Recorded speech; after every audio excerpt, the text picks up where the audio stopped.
And I wanted to mention this, guys, because we talk a lot about accountability.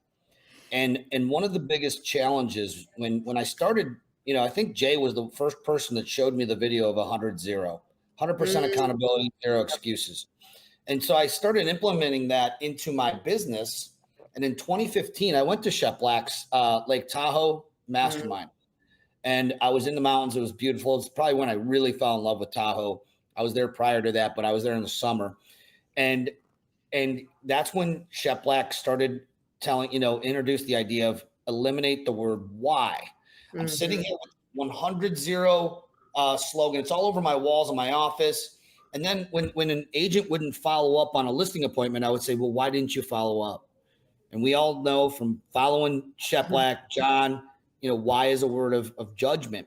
Yeah. I say all that to say what Zillow also has done is that they've taken a bit of that accountability off of the shoulders of the team leader, because if you don't get on that lead, you're not the bad guy saying, all right, John, you didn't follow up with this, you haven't followed up in a week. We're taking you off Zillow leads. No, Zillow takes you off of Zillow leads. So I love backup accountability.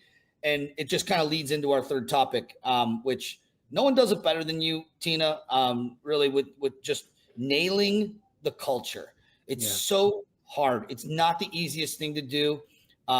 John, you've built big organizations. You know how tough it is. I know I struggled, even with a 30, 40 person team, and the different dynamics that are going on with this camp versus this camp, and trying to, what you had said earlier about trying to make everybody happy. If you try to do that, you're making nobody happy. And that's when actually people start to leave you because you just don't have a standard. Your standard is, I want to try to really fill the gap on what their standard is.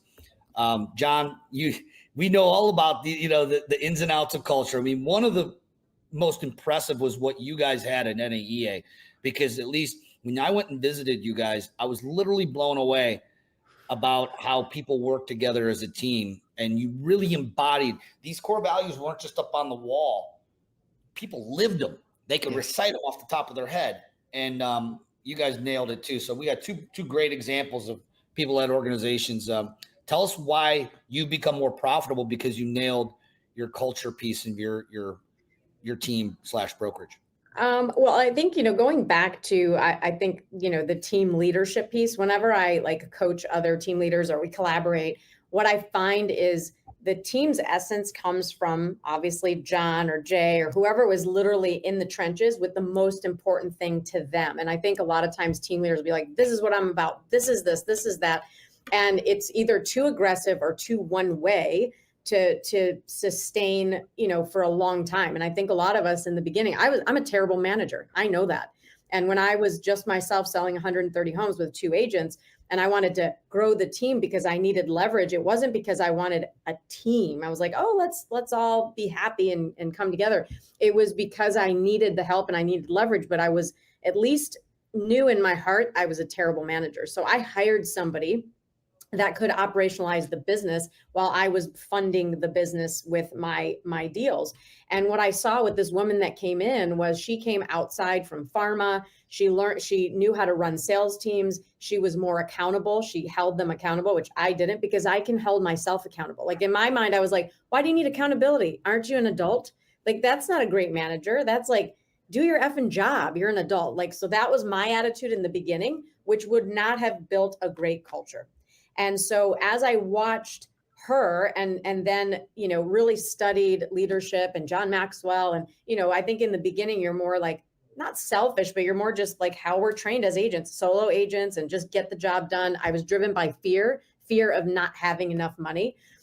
Once I was safe and kind of felt like, okay, I'm safe. Like I've got money in the bank. Now I need to get serious about leadership.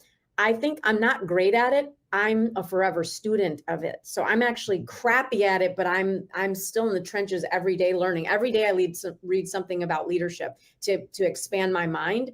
And so now I went through the whole give them what they want so they don't leave,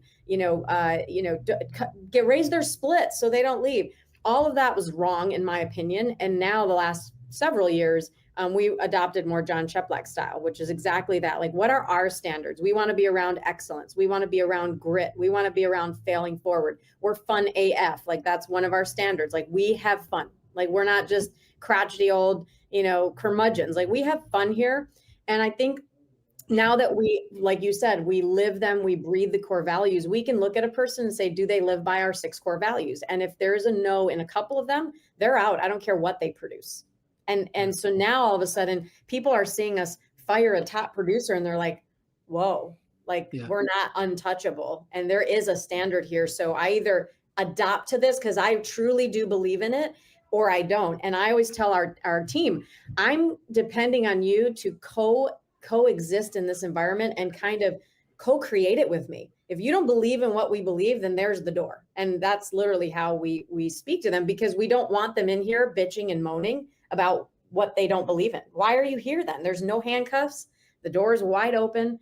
And so that's just going back. It's like what I guess the point I'm trying to make is the heart of the leader is typically the essence of the team.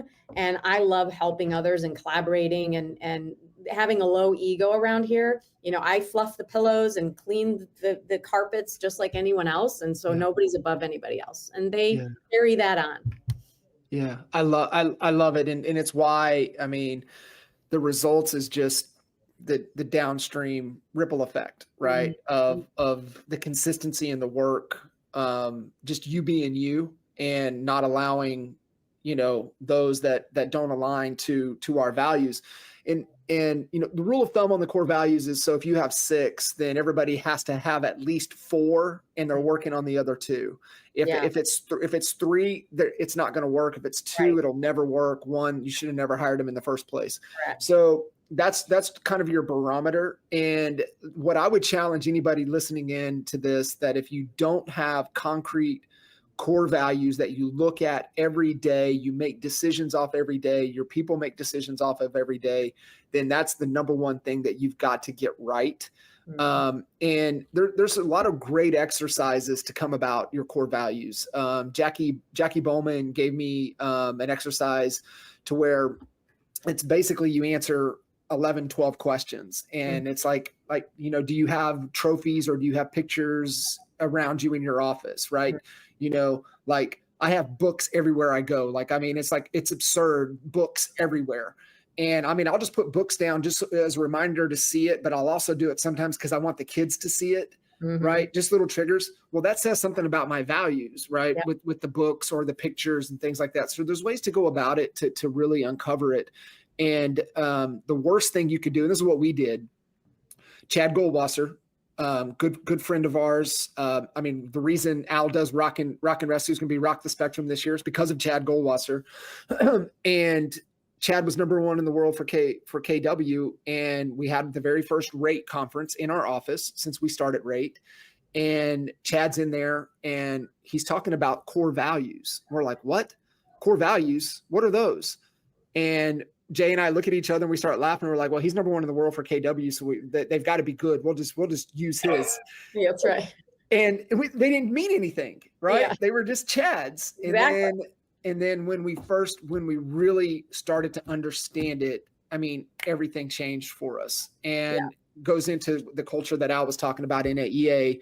And that was us. I mean, that was just truly born out of who we were, how we showed up every day. And really embodying and living it. And that's just kind of my definition of culture is just your values plus how you behave. And that's 100%. Really the culture you have.